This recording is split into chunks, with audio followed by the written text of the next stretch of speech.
So what I'm realizing as I get older and a little bit wiser is how little I know and how much more God has for me than I could possibly imagine.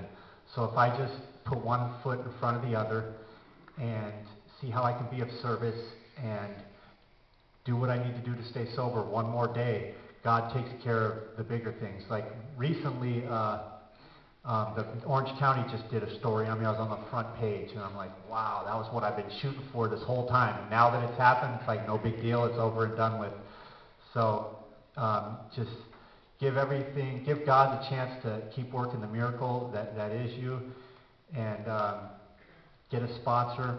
You guys do the program here with sponsors and everything like that? Good, because that's what really helped me is after I was with Miss V, I got back into addiction, relationship issues, whatever, and I finally went and got a sponsor and did everything that way also besides church. Because my mind goes so fast that if church is 3 days a week, there's still those days in between. You know what I mean? And that's when a sponsor's helpful, and that's when the fellowship's helpful. So look how awesome God is.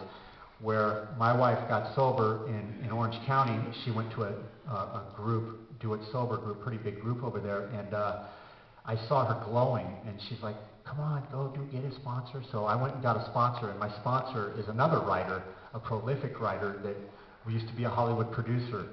And so I, went into it selfishly right away, like, you're going to show me how to take over Hollywood and da-da-da-da. And I was straight up with him, right? Because I am very straight up. And he's like, yeah, we'll help you with all that, but first you're going to work the steps.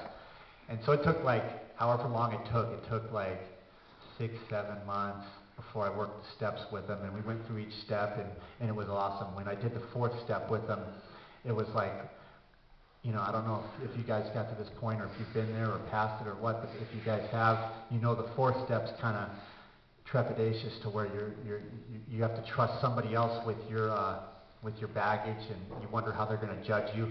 Well, it was liberating when I did it. It was like he didn't judge me, he understood, but at the same time he threw the stop sign up where it needed to be so that I didn't keep reminiscing or feeling sorry. It was like, hey, you're this old now. You have to start realizing, that you can't blame other people for what you're living in. So it was awesome.